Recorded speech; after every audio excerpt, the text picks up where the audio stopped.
And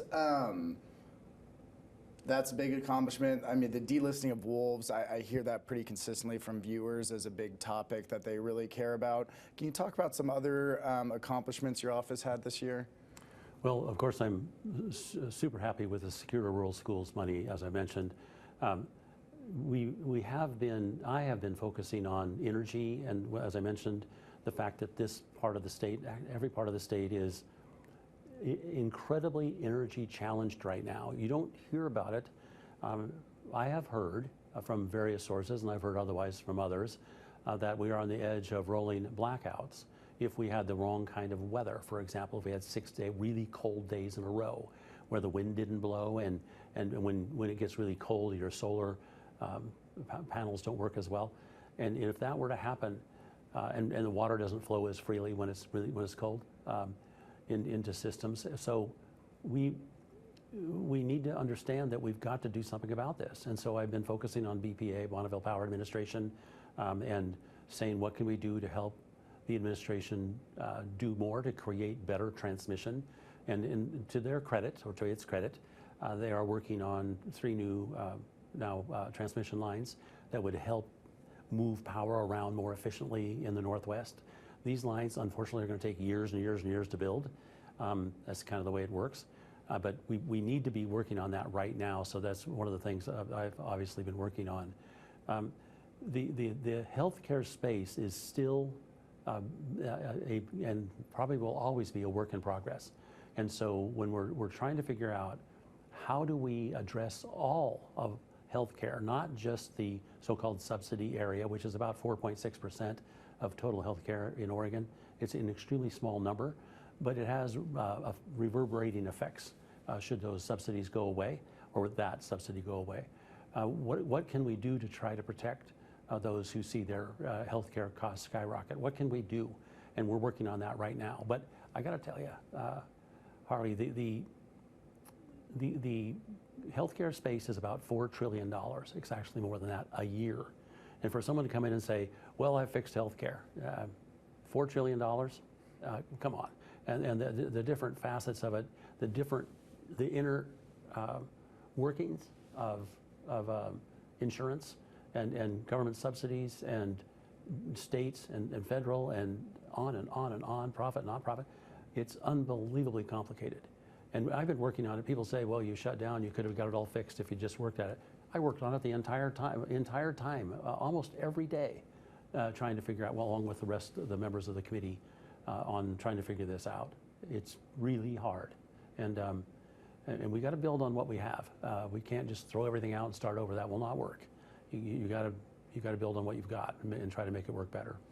So sticking with that, and so from my understanding, a temporary funding bill ends at the end of January.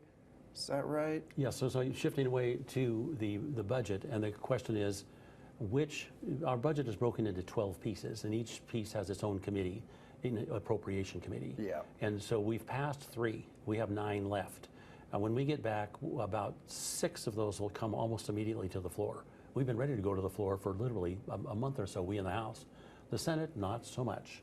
And so you don't really want to start moving those bills unless you're ready to go forward altogether. Otherwise, you just end up moving it across the House floor, it goes to the Senate, there it sits. And when it comes back, it's all different. You got to go across the House floor again.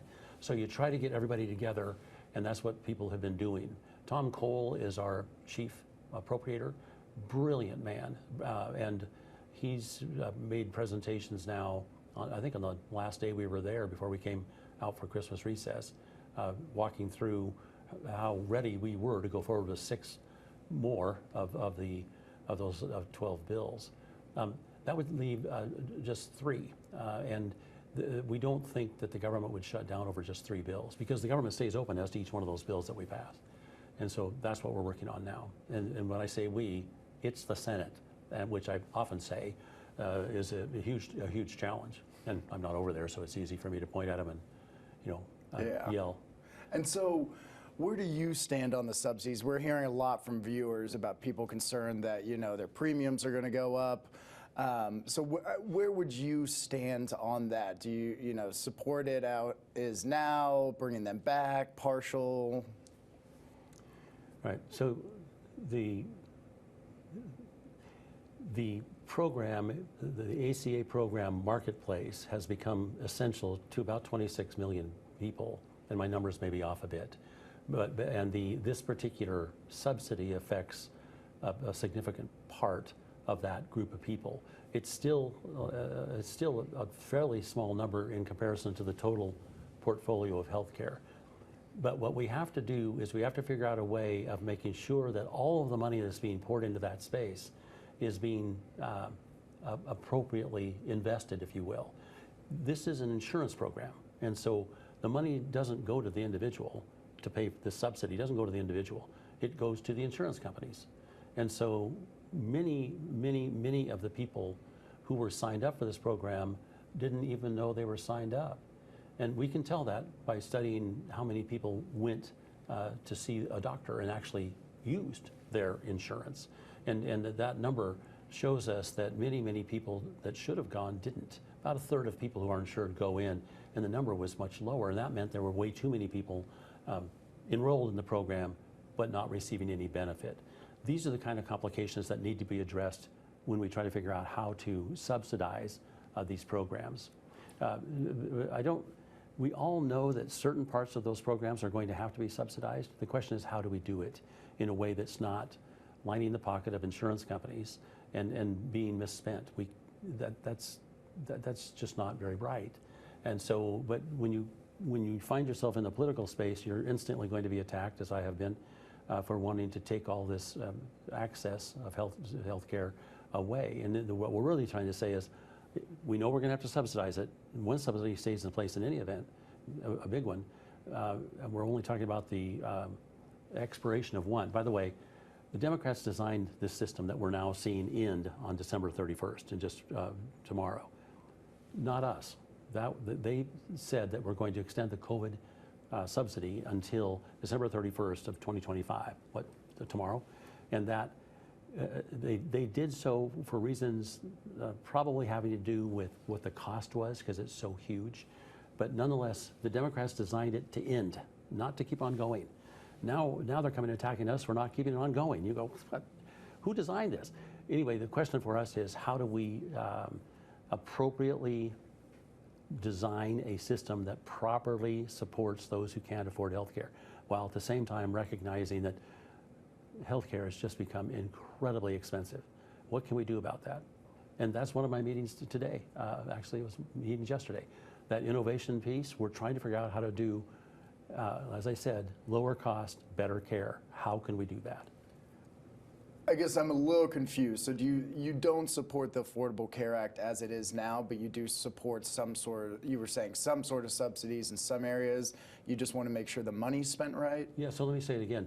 It's not the Affordable Care Act. It most assuredly is the Not Affordable Care Act. It's costing way too much. If you look at the charts since Obamacare passed, the cost has skyrocketed. And that's because it was a coverage program, not a cost consolidation program.